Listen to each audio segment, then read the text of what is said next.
Sistema Michoacano de Radio y Televisión presenta.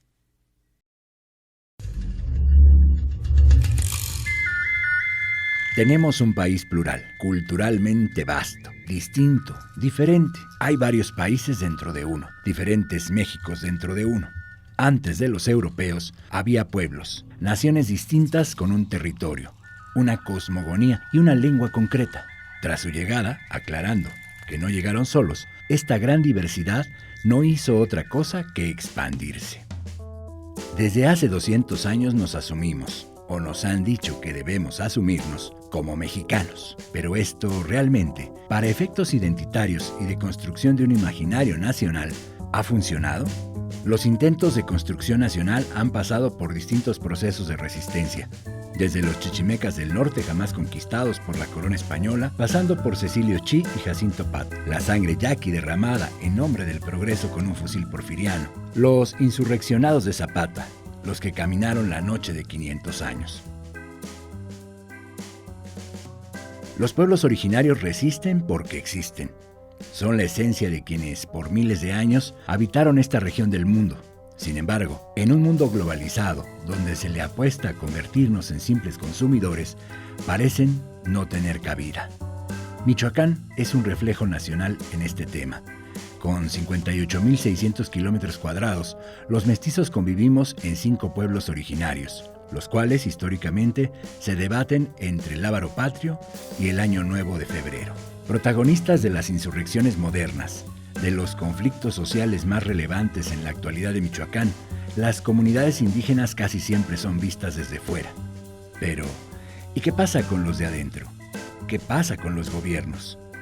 ¿Es un conflicto histórico? ¿Integración? ¿Autonomía? ¿O respeto?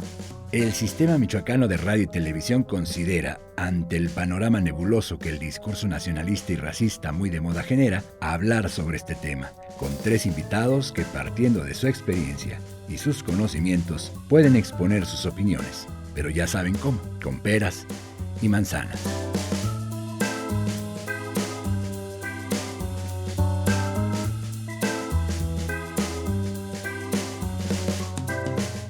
Buenas noches, estamos en otra emisión más de Peras y Manzanas a través del Sistema Michoacano de Radio y Televisión, y el día de hoy vamos a hablar sobre un tema pues que también nos parece relevante, que para el Sistema Michoacano de Radio y Televisión pues nos interesa que la sociedad michoacana hable de esto. Consideramos que es un tema relevante porque es un tema histórico, es un tema social, es un tema político, y bueno, hoy aquí con el panel que tenemos vamos a pretender explicarlo con peras y manzanas. Hoy nos acompaña el profesor de la ENES del campus UNAM aquí en Morelia, Benjamín Lucas. ¿Cómo está, profe? Muy bien, pues muchas gracias por la invitación a este esfuerzo del sistema y un gusto compartir la mesa. Ok, no, pues bienvenido, profe. Vamos a ver qué sale, ¿no?, de este esfuerzo. Nos acompaña también Ricardo Carvajal, historiador por la Universidad Michoacana, y bueno, yo sé que no te gusta esa palabra, a mí tampoco, pero pues un experto en la historia purépecha. Pues muchas gracias, Benjamín, por la invitación y un gusto compartir aquí el panel con mis compañeros y mi compañera. Y pues qué bueno que el Sistema Michoacano está tratando estos temas que son vigentes y que son polémicos porque son actuales, es algo que se vive en carne propia la cuestión. Entonces yo espero que de esta mesa salga un buen tema. Claro, sí, una buena conclusión.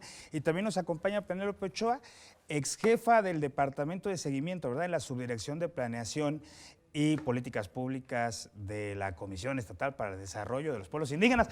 Un titulote, pero también nos acompaña Penélope. ¿Cómo estás? Hola, Benjamín, buenos días, buenas noches. Muchísimo gusto por acompañarlos, por estar compartiendo la mesa aquí con este grupo de historiadores.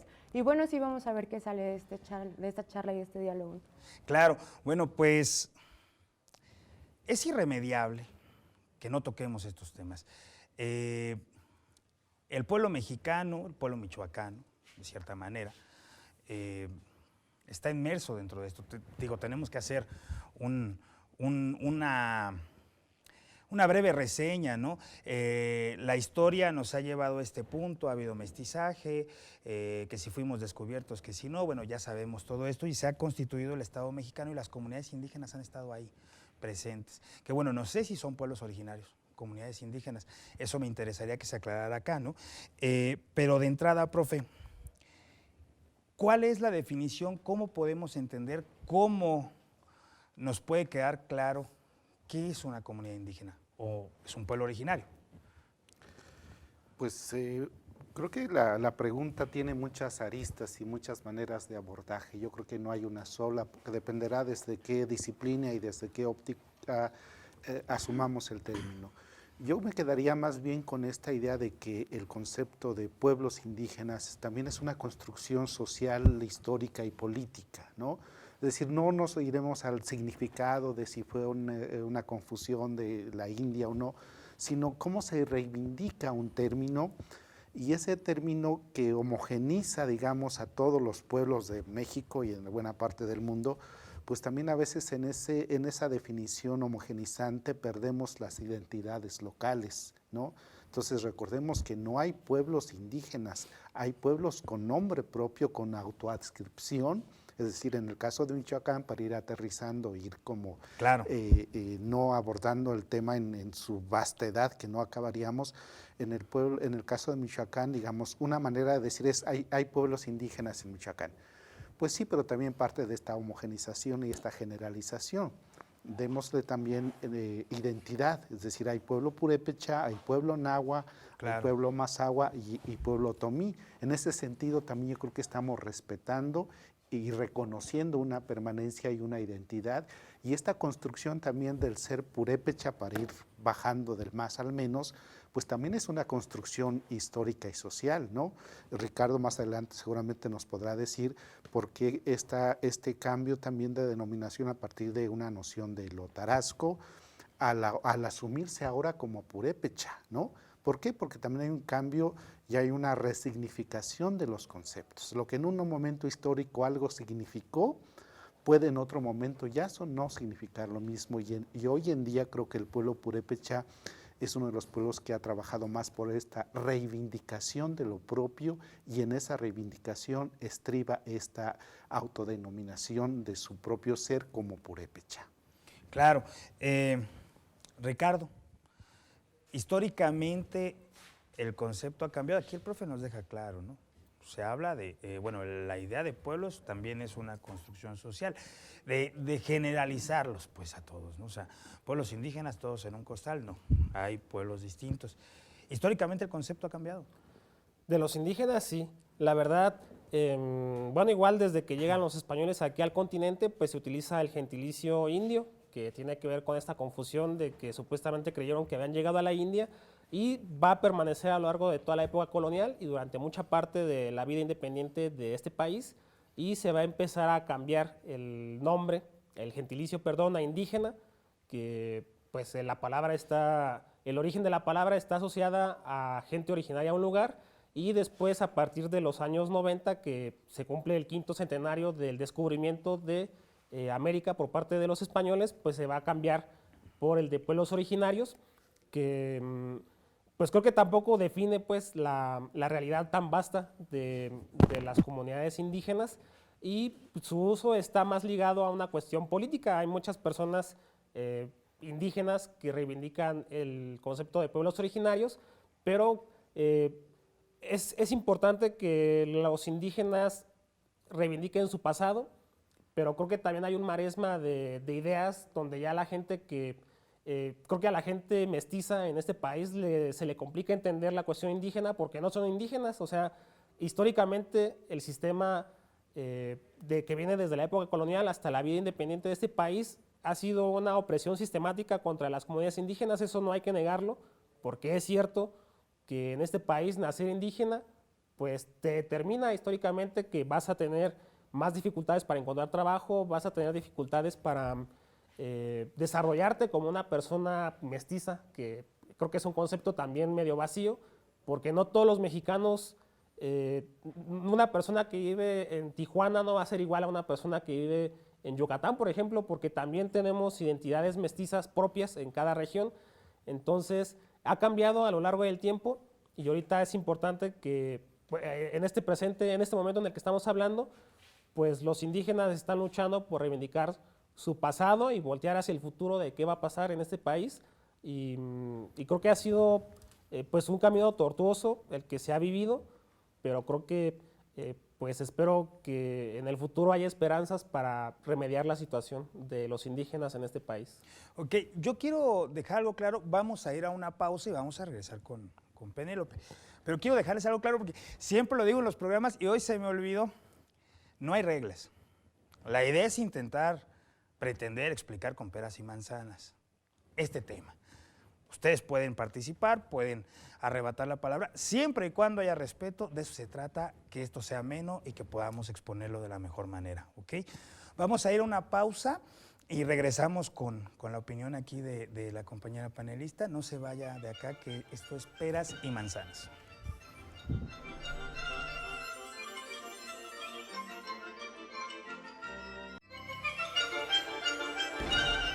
Estamos de vuelta en Peras y Manzanas. Nos quedamos con la opinión de Penélope. Bueno, nos quedamos esperándola.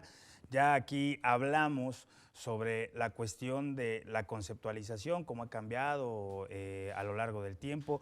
Nos exponían también la idea de que, bueno, existen pueblos con autoadscripción, ¿no? No son pueblos indígenas en general. Y bueno, pasando en todo esto, bueno, escuchando todo esto, queremos pasar a la parte gubernamental, Penélope. ¿Cómo se asume, cómo se ve, cómo se manejan estos temas? Es decir, ¿qué visión tiene el gobierno, propiamente el gobierno de Michoacán, del cual formaste parte tú en esta dependencia de la Comisión Estatal para el Desarrollo de los Pueblos Indígenas? ¿Cómo se percibe, cómo se concibe esta parte de la comunidad indígena? Muy bien, gracias, Benjamín. Bueno, pues nada más quería complementar algunos comentarios que hicieron aquí mis compañeros. El profesor Benjamín tuvo a bien como plantear que en Michoacán existen 5 pueblos originarios, que, bueno, yo agregaría también el pueblo Pirinda y Matlacinca, que si bien la lengua ya no se habla, bueno, forman parte como de esta permanencia indígena en el estado, ¿no? También agregar que en el país hay 68 pueblos indígenas que comentábamos tienen su propia lengua, tienen sus propios simbolismos, su propia historia, su propia lucha. Y bueno, por parte del Estado no queda más que es como la obligación y el compromiso que se tiene de mantener y respetar estas formas de organización y mantener estos programas que permitan la inclusión de las comunidades indígenas y la participación en los procesos gubernamentales. Pero se asumen, o sea, por ejemplo, desde la visión del gobierno, propiamente el gobierno de Michoacán, se asumía como todos son iguales, si había diferenciación. Bueno, siempre se le ha dado como un poco más de visibilización al tema purépecha porque, bueno, es el pueblo que tiene más presencia en el estado. Ajá. Eso, la verdad es que hay que reconocerlo. Se ha trabajado muy poco, por ejemplo, con los hermanos náhuatl de la Costa Sierra, por muchas circunstancias que luego complican el acceso, el traslado, el que se puedan acceder, digamos, a estas comunidades que son más rezagadas, más lejanas. Igual en el oriente también se trabaja mucho con las comunidades otomís, pero sí, digamos que el trabajo no es propiamente equitativo con todos los pueblos originarios. Y bueno, tal vez tenga que ver con que muchas veces quien desarrolla estos planes o quien está de este lado, pues del lado del Estado, somos muchas veces mestizos. ¿El Estado mexicano tiene una deuda histórica, Ricardo, con las comunidades indígenas en general en el país? Sí, definitivamente, la verdad, sí se arrastra con un sistema de desigualdad desde la época colonial, que pues ya pasaron 200 años y creo que ya... Bueno, yo muy personalmente creo que echarle la culpa a la época colonial pues ya es algo trasnochado, ya, yo siempre lo he dicho, ya no voy a vivir pues, cuando sean los 300 años de la independencia de México, claro, pero claro. Si en 100 años seguimos diciendo, ay, los españoles esto, pues qué lamentable. Bueno, si te cuidas mucho a lo mejor sí. No, la verdad es que no creo y como está la situación, pues bueno.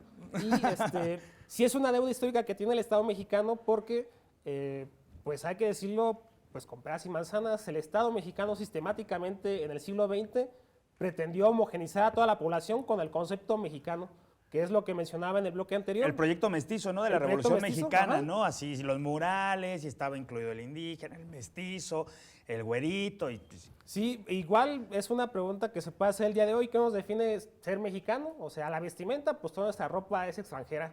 Claro. Y si ser mexicano es vestirse de revolucionario el 16 de septiembre. ¿Con un sombrerote? Ajá, pues cualquiera puede ser mexicano en sí, pero sí hay una deuda histórica del Estado mexicano y creo que las administraciones actuales han tratado de, pues, reivindicar, ¿no?, la deuda histórica, que sí el Estado mexicano ha cometido errores, pero, por ejemplo, el Estado mexicano, hasta donde yo sé, no puede garantizar una educación bilingüe, a pesar de que hay escuelas en Michoacán. Y voy a poner un ejemplo. una normal, por ejemplo, una Ajá. escuela normal que Y un prepara ejemplo profesores pragmático para... que es en Tremendo. Ahí se supone que existe una escuela bilingüe y igual yo traté de tomar clases de purépecha hace algunos años y hay un problema que no hay maestros de purépecha. O sea, la gente que aprende purépecha es porque vive en una comunidad indígena y que es algo que viene de, pues, la lengua materna. Pero si alguien que es de fuera y quiere aprender, por ejemplo, el idioma, no hay maestros de purépecha. Entonces, sí hay una deuda porque el Estado no garantiza las garantías que se propusieron. Por ejemplo, tener educación en lengua materna. No sé si en muchas comunidades aquí en el Estado se haga, pero hasta donde yo sé, no se garantiza. Entonces, sí hay una deuda que tiene el Estado mexicano con los pueblos indígenas. Profe, el Estado michoacano, ahora vamos a tratar de acotarlo, ¿tiene una deuda histórica con los pueblos originarios? Yo creo que es innegable, pero tiene que ver con lo que también comentaba Penélope. ¿Qué entendemos por una política pública, no? Yo creo que ya lo enunciaba Ricardo, desde las políticas después de la Revolución Mexicana, pues intentaron más bien homogenizar al mexicano en un solo modelo de ser humano, no había diferencias, y hay que partir de esa realidad. México es un país multicultural. Claro. Yo creo que no solamente es indígenas y mestizos, que también es un discurso demasiado fácil de dividir en blanco y negro. Blanco y negro, sí. No, así como decíamos hace rato que hay una diversidad de culturas indígenas, pues también una diversidad de culturas que no son indígenas y que a lo mejor también el término mestizo lo usamos, pero no dice nada en realidad, ¿no? Es un concepto que nos ayuda a meter en un costal también a toda la población que no es indígena, Claro. pero no, hay múltiples realidades culturales y esas realidades pues también tienen un nivel de atención gubernamental para ir aterrizando. O sea, me parece que desde la época postrevolucionaria hubo una política de homogenización, de mexicanización, de castellanización y también una visión asistencialista respecto del indígena. O sea, recordemos que en las políticas había un problema y se trataba como el problema indígena. ¿Cómo quitar ese problema indígena? ¿Cómo hacer que el indígena ya no sea indígena? Una política de desindianización a partir de castellanizarlo, a partir de hacerlo mexicano y que ya no fuera indígena. Entonces, por desgracia, esa visión posrevolucionaria sigue perviviendo en las visiones de quienes generan políticas públicas dirigidas a pueblos indígenas. Es decir, el pueblo indígena es sujeto u objeto de atención de políticas asistencialistas, mas no se le da la oportunidad de definir su propio rumbo, incluso esta noción de los vamos a desarrollar. Ya hay una carga muy fuerte desde la institución que está diciendo, tú no estás desarrollado, por lo tanto te vamos a desarrollar. Ya desde ese mismo esquema estamos partiendo de una noción de verlo como menor de edad, en lo menos, ¿no? Por lo otro, sería una terrible discriminación. Claro, ¿no? claro. Con peras y manzanas. Sí, no, es totalmente cierto. O sea, desde que usamos ese planteamiento, asumimos que en el mejor de los casos es un menor de edad y hay que desarrollarlo. Es decir, hay que ponerlo a punto, hay que volverlo adulto y lo adulto sería... Hay que civilizarlo. Te Claro. fijas que la carga peyorativa es... No quería llegar a ese término, pero es cierto. Desde ahí va. Y una connotación racista incluso se le puede encontrar, ¿no? Sí, sí. Entonces, profe, ¿integración o no integración? Respeto, autonomía, ¿hacia dónde podemos? Yo creo que avanzar? Primero reconocer que México es un país culturalmente diverso. Y a partir de ese reconocimiento se puede pensar en una convivencia entre culturas. pero para eso hay que primero partir de un conocimiento de ante qué estamos. Y el problema quizás radica en que no conocemos las culturas que tenemos en Michoacán, y no solamente las indígenas. Hablábamos de Tierra Caliente, de la región serrana, o sea, hay múltiples culturas La conviviendo. costa, por ejemplo, que mencionaban Conviviendo, aquí, y no sí. solamente son los que ahí viven, son los migrantes. Por ejemplo, en Michoacán hay cuando menos bajita la mano, según datos de INEGI, alrededor de unos 30 pueblos indígenas ya residiendo aquí, migrantes de Chiapas, de Oaxaca, de Guerrero, de Veracruz, como jornaleros agrícolas ya integrados. Y nadie, así como hablaba Penélope de una invisibilización de ciertos grupos minoritarios, pues también nadie hace nada por esa diversidad cultural. Retomo el punto. Habría primero que conocer a detalle ante qué fenómenos estamos, tanto históricos como políticos como económicos, y después tratar de ver qué política pública, entendida la política pública como la acción del Estado, no es cualquier programa. O sea, no es una despensa, pues que la gente entiende exacto, eso, ¿no? Sí. Pero si los funcionarios, como decía Penélope, no entienden que es una política pública, pues van a estar haciendo acciones o eventos folclorizantes de lo indígena. Claro. Entonces, el Día Internacional de la Lengua, Ajá. traemos a dos que nos hablen de una conferencia. A ver, lengua materna no son lenguas indígenas, para empezar, Claro. ¿no? Lengua materna es cualquier lengua con lo que uno tuvo el Claro. primer contacto. Claro. Entonces, si se fijan, políticamente todos pareciera que se celebra el Día de la Lengua Indígena. Ajá. Y no es el Día de la Lengua Indígena, es el Día de las Lenguas Maternas. Hasta ahí la dejo. Ok, Ricardo, ha habido, digo, el profe nos dio su punto de vista, ha habido un proceso, entonces un intento forzado incluso de integrar, de castellanizar, de civilizar bajo esa concepción de que son incivilizados, son menores de edad, ¿no? Pero históricamente, digo, ¿ha funcionado? Que Benito Juárez haya sido presidente de la República, o incluso Gustavo Díaz Ordaz, hablando de polos opuestos, ¿no? Con una clara ascendencia indígena, ¿no? En el tema de las familias y esto. Eso no garantiza que puedan entender, puedan comprender, ¿no? Esta conceptualización que hacía. Vamos a ir a un corte y a mí me gustaría preguntarte para que dejarte la pelota picando, la remates cuando regreses. Después de lo que nos comentó el profe, desde tu visión como historiador, ¿en qué términos entonces podríamos llegar a hacer una simbiosis? El profe lo deja claro, primero hay que conocer el tema cultural, ¿no? La diversidad, después planteárselo, pero desde lo que tú has estudiado, históricamente ha habido intentos, ¿no?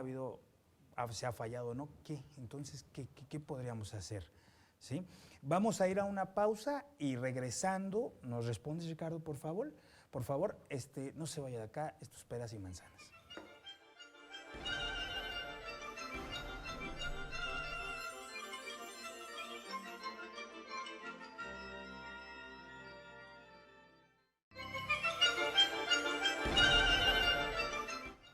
Estamos de regreso y le hicimos una pregunta, no está difícil, Ricardo, usted es un genio como los que están aquí, miren, y pedagógico para explicarlo con peras y manzanas, como el profe, como Penélope. Adelante, Ricardo.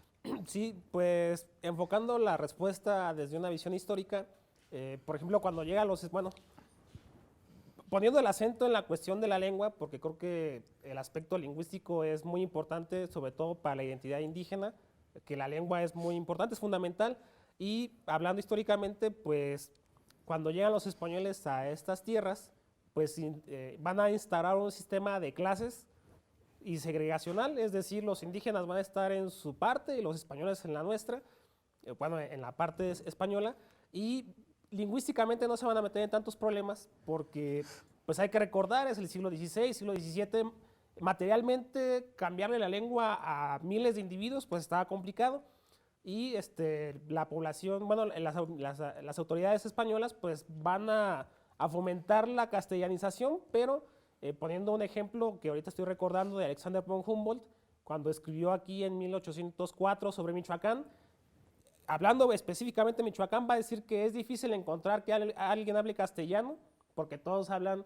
lenguas indígenas, y eso es a principios del siglo XIX. La verdad es que esta leyenda negra de que los españoles van a imponer el idioma, eso lo hace el Estado mexicano, por eso mencionaba hace rato de la deuda histórica, que una de las estrategias que tuvo el Estado mexicano para homogeneizar a la población en este país, pues fue la castellanización. Y la pregunta que me haces de qué alternativas podemos tener en la actualidad para las poblaciones indígenas, yo lo veo complicado porque estamos en un sistema capitalista y globalizado.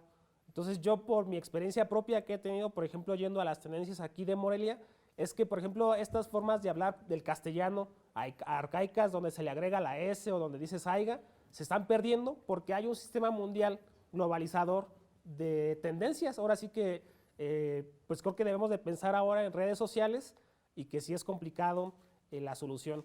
Pero si mi respuesta tiene que ver con la cuestión indígena, pues es complicado porque para que las poblaciones indígenas en este país y al menos aquí en Michoacán cambie su vida material, pues debería de cambiar el sistema y no es que queramos hacer una revolución, pero sí O sí queremos, ¿no? pues también, No, también. pero creo que el Estado mexicano debería de empezar con programas y no dirigidos a los indígenas, sino a la población mestiza, que ya mencionabas hace rato que no es que seamos homogéneos tampoco los mestizos, pero sí, creo que la parte pesada la debemos de hacer nosotros del lado no indígena.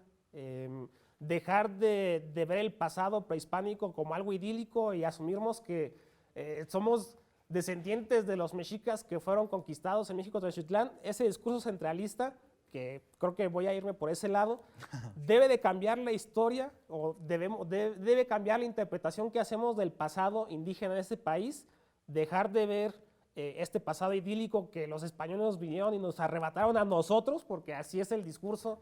Claro. A nosotros nos conquistaron y ese es el discurso que creo que es innecesario, y que todo viene de lo que mencionabas de Benito Juárez y Díaz Ordaz. Pues sí, Benito Juárez era un liberal y la visión del mundo que él tenía, pues hay que homogenizarlos. También Benito Juárez Claro. lo hizo, no por ser indígena, Claro. pues ahora sí que simio no mata simio, pero no, Benito Juárez pues era liberal y lo que hizo se agradece de haber defendido la República, En ese contexto, pero en ese así. contexto. Pero sí creo que si queremos hacer el cambio respecto a la situación indígena, los mestizos debemos de comprender el pasado y el presente de los indígenas y que no es que ellos tengan que cambiar, sino nuestra visión. Y por ejemplo, poniendo un ejemplo muy chusco y pragmático, una vez que estábamos en haciendo un trabajo ahí territorial, una señora se acercó y nos dijo que pues a esos que se dicen chistoso, mínimo tienen tierras, pero que los mestizos no tenían nada. Entonces, Es cierto, yo recuerdo eso. sí, Sí, refiriéndose a los indígenas. Entonces creo que un problema, una cuestión que se debe atender es cambiar la visión que tenemos sobre los indígenas en la actualidad, y eso es trabajo de nosotros los mestizos, no tanto de los indígenas, que ellos tienen su propia cuestión y sus propios problemas internos en las comunidades, y más bien cambiar la visión que tenemos de hay que sentirnos orgullosos de los indígenas cuando hablen de lo prehispánico, pero si es actual, ay no, están ahí.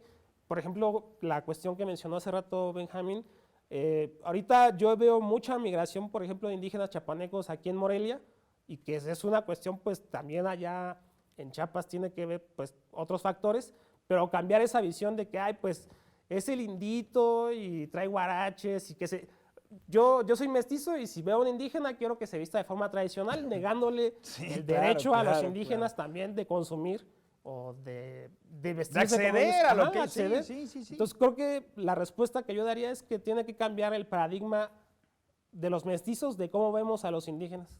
Ok. Derechos humanos, tema de la mujer.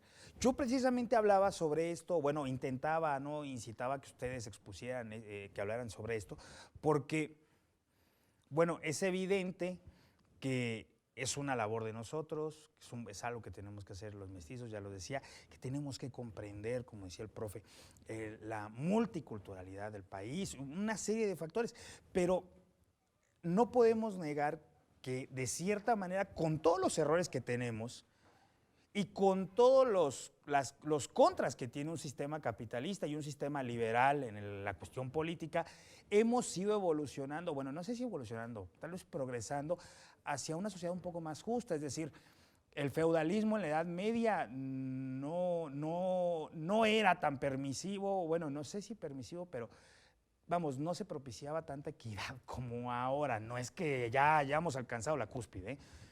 Y el tema de los derechos humanos es algo que se ha ido construyendo desde la Revolución Francesa y el término del feudalismo hasta la fecha, ¿no?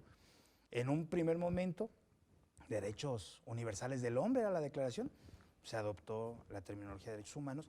El tema del feminismo en los 60s y 70s ha tomado mucha relevancia y en la actualidad vuelve a renacer, bueno, con una serie de particularidades, pero los derechos humanos entonces en este tipo de espacios, Penélope, las mujeres, ¿realmente podríamos hablar de que estos avances, esta apertura de concepciones también pueden llegar a estos espacios? Porque siempre se nos habla como de, ya lo decías, ¿no? El respeto, que se vistan así, y lo vemos como un tema incluso, como un tema, sí, de folk, pero así como, es algo novedoso, ¿no? Vamos a verlos desde fuera. Pero pocas veces se habla de esto, ¿no? Al interior. Desde la parte gubernamental, ¿cómo lo vieron, cómo lo viviste tú? Claro, bueno, quiero retomar o iniciar abordando este tema de los derechos humanos, retomando esta pregunta que hacías, ¿no? Si hay o no hay, o existe una deuda histórica, pues por parte del gobierno existe una deuda histórica con la población indígena en diversos temas, ¿no? Salud, el despojo territorial, infraestructura, acceso a algunas condiciones básicas como es el agua, muchísima deuda, pero sobre todo con la población indígena en general, niños, niñas y adolescentes, pero bueno, súper destacable la deuda histórica que se tiene con las mujeres indígenas, sobre todo en esta lucha para el acceso a los derechos humanos de la mujer, ¿no? Sobre todo el tema de la triple discriminación, hablando de la mujer indígena, claro. La triple discriminación por ser indígena, por ser pobre y pues por ser mujer. Incluso pues estos procesos de violaciones de derechos humanos, uno pensaría que vienen de manera externa, ¿no? Que somos por parte del gobierno quienes estamos claro, que llega el policía represor, claro. El militar represor o que llega el mestizo racista, ¿no? Claro, pero también te das cuenta que estos procesos vienen también desde el interior de las comunidades, ¿no? No que haya una desvalorización de la mujer, pero sí hay un poco de reconocimiento sobre el papel de la mujer y están muy marcados, digamos, la asignación de roles de la mujer dentro de la dinámica de las comunidades indígenas. Por ejemplo, este trabajo que se ha estado realizando sobre la participación política de la mujer, que estamos hablando que son trabajos muy recientes, que digo que aquí están los historiadores y no me van a dejar mentir, que la mujer ha participado incluso en movimientos sociales muy importantes, la independencia, la revolución, y que han participado de una manera muy activa y han sido castigadas por esta participación. Ahora, por ejemplo, que se está permeando apenas como un ambiente donde la mujer puede ser un liderazgo dentro de la misma comunidad, también hay mucha violencia de género, ahí hay mucha discriminación, ¿no? El hecho de no dejar participar a la mujer porque ella tiene un rol activo en casa, ¿no? De transmisión de la cultura, de transmisión de la lengua, de crianza, pero aparte ya también tiene un papel activo en temas económicos, en temas políticos, en temas públicos. Hablaban también de estos mecanismos que se tienen que aplicar para poder hacer política pública desde el gobierno. Estos mecanismos, por ley, está estipulado que deben de considerar a todos los sectores poblacionales. Hablamos aquí de un ejercicio que se acaba de realizar en Michoacán y que se realiza al inicio de todas las administraciones, que es la elaboración o los diagnósticos que se hacen, que son los foros de consulta, para elaborar el plan anual de desarrollo, ¿no? El plan anual, el plan de desarrollo estatal, que es la base con la que trabaja, ¿no? El gobierno para detectar necesidades. Entonces se hacen estos pequeños foros de consulta tratando como de convocar a diversos sectores para poder determinar en qué se va a ejecutar el presupuesto, que sean las necesidades básicas que se requieren, ¿no? La experiencia es que invitas a la población indígena y En este año, bueno, el tema central fue la asignación de presupuesto directo, pero no se están considerando a todos los sectores. Van líderes comunales a participar sobre lo que ellos consideran que son las necesidades básicas de la comunidad y te das cuenta que hay muy poca participación de las mujeres. Entonces, digo, el tema de la mujer en la comunidad indígena y en la dinámica dentro de la comunidad es importante y realmente no vemos como que se le tome en cuenta, ¿no? Que se tome en cuenta justamente para la elaboración de esta política pública. Y es una batalla que se ha tenido que lidiar desde ya más activamente 2013 o 2014. 2014, estamos hablando de 9 años, 8 años. Es una batalla muy reciente. Ok. Yo iba a decir, yo solo soy el conductor y ya me da pena hasta hablar después de lo que expuso aquí Penélope, ¿no? En el tema de las mujeres. El hecho de que hayamos más hombres en la mesa, pero bueno, será algo que seguramente iremos corrigiendo con el paso del tiempo. Vamos a ir a una pausa y regresamos otra vez contigo, Penélope, porque creo que ahí hay ciertas cosas que todavía a mí me interesaría que pudieras exponernos, ¿no? No se vaya de acá, estos peras y manzanas.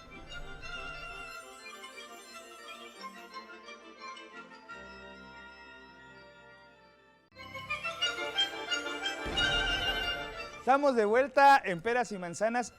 Penélope, ya con todo esto que expusiste, concretamente, gobierno del Estado, ¿qué programas sociales, qué planes de desarrollo, no sé cómo denominarlo, echó a andar o por lo menos ideó, no sé, desconozco, en el momento en el que tú formaste parte de este proyecto, para el tema de la mujer precisamente en las comunidades indígenas?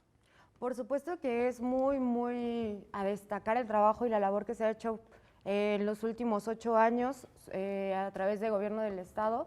Hubo muchísimo crecimiento en los programas, en estos canales de vinculación para visibilizar a la mujer indígena a partir de, cada Secretaría de Gobierno tiene un tema en específico, las mujeres del campo a partir de CEDRUA, proyectos productivos a partir de la Comisión Estatal para el Desarrollo de los Pueblos Indígenas, los proyectos dedicados al emprendedurismo de la mujer a través de la CEIMujer, a prevención de la violencia a través de la CEIMujer. O sea, hay una gama muy amplia dentro de todos los programas de gobierno del Estado que permite, digamos, que potenciar esta visibilización y participación de la mujer.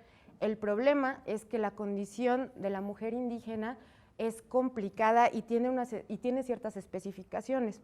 Por poner un ejemplo, si hablamos de violencia y de denuncia, en estadística podemos hablar de una estadística general de la violencia de la mujer, sin sectorizar. Si hablamos de la violencia de la mujer indígena, aparece con un 4% porcentual abajo de la violencia general de la mujer.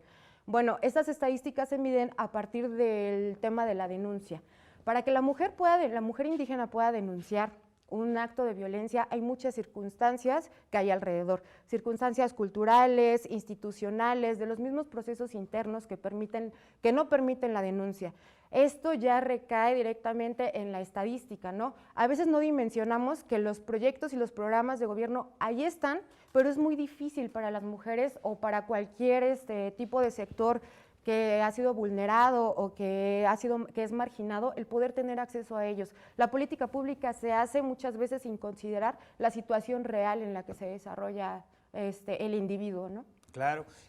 Recuerdo mucho un discurso de Angela Davis, la activista estadounidense, ¿no? En pro de la defensa de los derechos de los afroamericanos, ¿no? Donde ella decía que, era mujer, era negra y era comunista, y que entonces era la peor aberración que existía para una sociedad capitalista, blanca y machista, ¿no? Entonces creo que esa parte puede aterrizar precisamente ahí, ¿no? Políticas públicas, Ricardo. Ella nos expuso el tema de las mujeres. ¿Qué políticas públicas funcionan, pueden funcionar? ¿Realmente sirve de algo que la UNESCO declare patrimonio cultural y material de la humanidad ciertas cosas? O sea, estamos partiendo del contexto de la sociedad en la que vivimos, pues como tú lo señalabas, una sociedad de consumo, una sociedad capitalista. ¿Funcionan? ¿Sirve de algo? ¿Una política pública es una despensa? Hijos, es un tema complicado, sobre todo por la cuestión de la administración, pero Lo que estábamos platicando hace unos momentos, el problema de estas políticas públicas es el estereotipo. La verdad, creo que es un juego bastante complicado porque a veces si los indígenas no se estereotipan a sí mismos, parece que nadie les presta atención. Entonces, por ejemplo, ponía un ejemplo muy chusco que tiene que ver con, por ejemplo, los concursos de gastronomía. Pues uno puede ver muy bonito cómo preparan la comida, pero en la vida cotidiana, en las comunidades indígenas compran sopas marucha, ¿no? Es algo curioso. Claro, claro, claro. Pero creo que las políticas públicas dirigidas hacia el sector indígena sirven, pero es difícil medirlo a veces. Por ejemplo, en los programas que hay para los productores del bienestar, pues qué bueno que el gobierno dedique recursos para que la tierra produzca, pero pues creo que son paliativos. El problema que yo veo es que son necesarios, pero que tampoco llegan de fondo a resolver el problema. O sea, si los quitas es algo malo, porque definitivamente los programas ayudan a sobrevivir a la gente, pero eso no elimina el problema de raíz. El problema de raíz, eliminando, por ejemplo, la cuestión agraria, sería poner en orden toda la cuestión de las tierras y aparte que los indígenas sean autosuficientes como para poder sembrar su maíz y poderlo vender en el mercado a un precio justo. El otro día en Tremendo me estaban comentando que prácticamente les pagan a 10 pesos el kilo de maíz, entonces no importa cuánto dinero destine el Estado para que la gente produzca, si al final en el mercado tienen que malbaratar su producción. Entonces, para mí eso está entre la espada y la pared. No puedes quitarlo porque sería desastroso para mucha población del país, pero darlo tampoco soluciona de raíz la situación.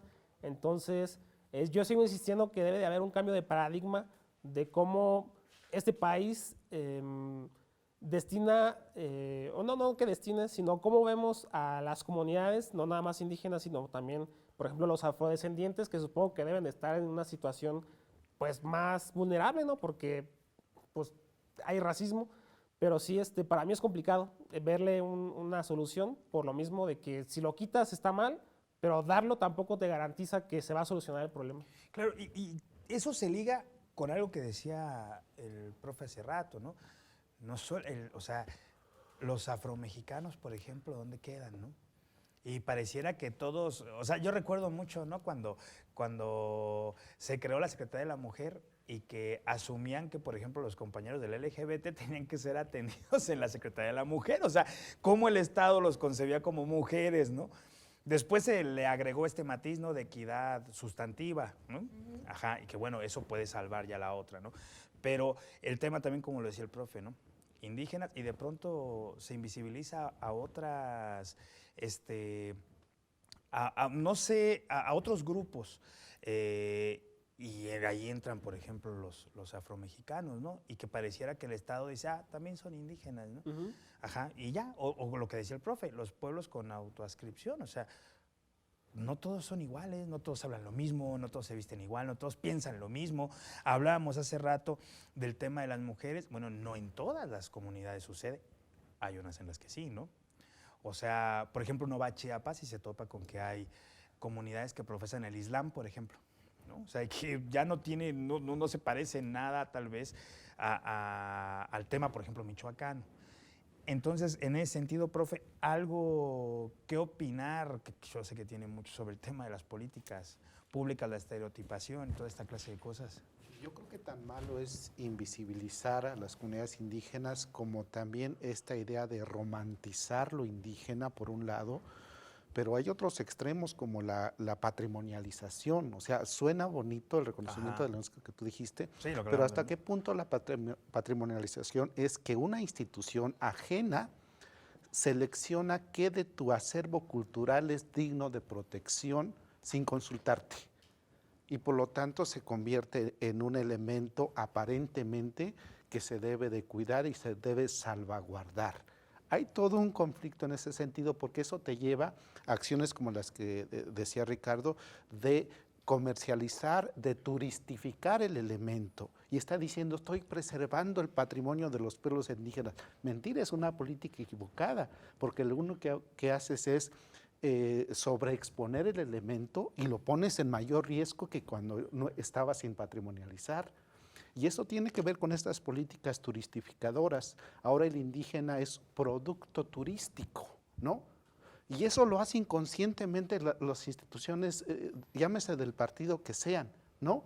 O sea, el indígena tiene estos elementos, esto es digno de poner en valor, y utiliza ese concepto. Hay que poner en valor la cocina, hay que poner en valor la pirecua, y lo que hacen es ponerla, sobreexponerla, turistificarla, folclorizarla, y entonces el discurso es, estamos ayudando a los indígenas con esos elementos, cuando en la práctica eso es el peor elemento que puedes hacer para preservar el patrimonio cultural. Como dice Ricardo, o sea, por un lado promueves los encuentros de cocina tradicional como patrimonio cultural de la humanidad, pero no haces nada por preservar los maíces nativos, no haces nada por proteger el bosque y todo el entorno biótico que es el que provee de los insumos. Sé que me quedo corto en esto, pero si no vemos eso como política pública, lo único que estamos haciendo es mercantilizar el patrimonio, en este caso de los pueblos indígenas, pero lo mismo va para cualquier otra entidad cultural, incluidos los pueblos afromexicanos, que uno diría en Michoacán no hay.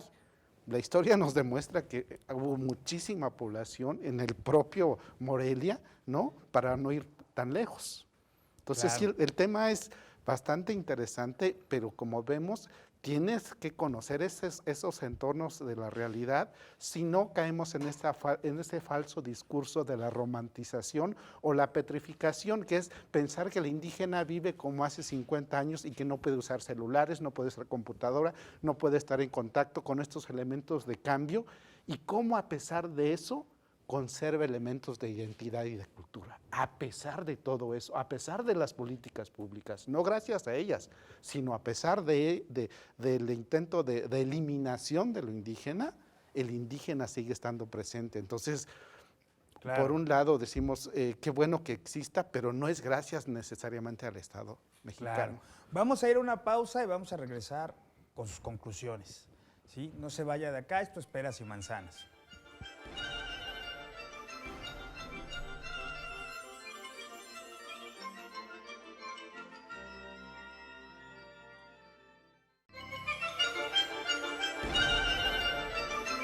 Estamos de vuelta en Peras y Manzanas. Vamos a concluir con este tema, vamos a escuchar las conclusiones de cada uno de nuestros panelistas el día de hoy. Y bueno, vamos a empezar con usted, profe. Pues primero agradecerte la invitación para poner estos temas en la mesa. Como se habrán dado cuenta quienes nos ven y escuchan, pues es un tema complejo. Me parece siempre que hablamos de los pueblos indígenas, queremos que en 2 minutos hablemos de los pueblos indígenas y pues es imposible. Hay tantas aristas porque es un complejo cultural y que está en contacto con las demás culturas. O sea, no podemos pensar en los pueblos indígenas pensándolos en una isla o en una reserva. O sea, convive con la sociedad mayoritaria, con otros pueblos indígenas. No hemos hablado, por ejemplo, de la relación con los migrantes. La mayoría de los purépechas viven fuera de su territorio. Entonces, esas son realidades complejas y yo la invitación es, quizás que haría como conclusión es, pues conozcamos estos elementos o estas culturas en toda su complejidad, en toda su diversidad. A veces se aplican políticas públicas pensadas para cualquier sociedad, yo creo que tienen que tener una pertinencia cultural en su aplicabilidad y también saber que esta visión que tenemos a veces estereotipada del indígena como la danza de viejitos, como las tarascas, no abona en el conocimiento o estigmatización de que por ser indígena es necesariamente pobre. Me parece que ese también es una idea que se nos ha ido normalizando. El indígena per se debe ser ignorante y pobre. Me parece que ha hecho mucho daño. Y como bien decían, una sociedad donde haya un diálogo de culturas abonará a la construcción de una democracia más madura. Claro. Gracias, profe. Ricardo, tu conclusión. Pues agradecer la invitación y un gusto haber compartido la mesa con Penélope y con Benjamín Lucas. Y pues de rápido, creo que sí, insisto en que el paradigma debe cambiar para la cuestión de los mestizos. Y algo que a mí me preocupa es que creo que estamos todavía muy anquilosados en el siglo XX, la verdad. Estamos en un mundo globalizado, donde ya las redes sociales y la comunicación es muy amplia. Y creo que algunas cuestiones indígenas van a tener que adaptarse a lo tecnológico. La verdad es que también esta visión cerrada de vamos a mantener la tradición y cerrarse al mundo, pues no es posible, y que sí, definitivamente debemos de cambiar este paradigma. No sé cuál sería la forma de hacerlo, porque como dice Benjamín, en 2 minutos no se soluciona el mundo, pero yo creo que con el paso del tiempo y con esta nueva apertura tecnológica, la gente debe ser más sensible a la otredad, y también cambiar los paradigmas del Estado-Nación, que ya el mundo tan culturalmente diverso y con las fronteras derribándose, entre comillas, de forma cultural, pues es importante, pero pues, trato de no ser pesimista ante esta situación, pero yo espero que mejore la situación pronto. Gracias, Ricardo. Penélope, tu conclusión. Muchísimas gracias, Benjamín, por haberme invitado y compartir el panel aquí con el profesor Benjamín y con Ricardo, historiador. Bueno, pues como conclusión de los temas que yo abordé, creo que hay que mencionar que los pueblos indígenas son raíces ancestrales, son resistencia, pero sobre todo son permanencia. Y con esa permanencia y desde esa perspectiva hay que seguir trabajando, sobre todo en lo que platicamos, en los sectores más vulnerables, ¿no? Yo hablé un poco sobre la lucha de la mujer y de la mujer indígena, pero hay otros sectores que son todavía un poco más ignorados, que es el tema de los niños, niñas y adolescentes, que también tiene ahí sus connotaciones importantes y valdría mucho la pena también un poco en otro espacio poder dialogar sobre esto, ¿no? Sobre a lo mejor esta visión como de formación, de cómo se está transmitiendo la cultura y cómo fortalecer esta transmisión de cultura que se da de padres a hijos y cómo justamente en las infancias es donde un poco se está perdiendo esa transmisión de la cultura, ¿no? Un poco también el tema de la discriminación, que también por eso se deja de lado el que las personas hablen o no hablen una lengua materna o profesen una religión o este tipo de cosas que tienen que ver también con los derechos humanos. Entonces, pues muchas gracias por el espacio, por permitirme a mí, que soy mestiza, poder abordar y participar en estos temas que son meramente de un sector poblacional y que son suyos, y pues nada más agradecer el espacio. Cuando hablemos de mujeres, esperemos que nos dejen hablar también. No, no te creas, que somos Exacto. hombres. No. Una broma nada más. Bueno, muchas gracias, profe Benjamín. A ti por la invitación. Nunca me había tocado conseguir con un Benjamín, se lo había hecho hace rato en la mesa. Fue la primera vez. Gracias, Ricardo. No, gracias a ustedes. Y gracias, Penélope. Gracias. Bueno, pues llegamos al final de esta emisión de Peras y Manzanas. Esperamos que, bueno, a través de la señal del Sistema Michoacano de Radio y Televisión, pues usted haya tenido una perspectiva distinta y haya podido escuchar aquí a los panelistas que, bueno, intentaron explicar con peras y manzanas un tema pues relevante como son las comunidades indígenas, hacia dónde van, hacia dónde no, todo lo que hablamos el día de hoy aquí. Y bueno, esperando que su opinión pueda variar o no después de escucharnos, pero recordándole siempre que es la más importante. Nos vamos. Les recuerdo que nos volveremos a ver en otra emisión más de Peras y Manzanas. Yo soy Benjamín Mendoza Madrigal. Buenas noches.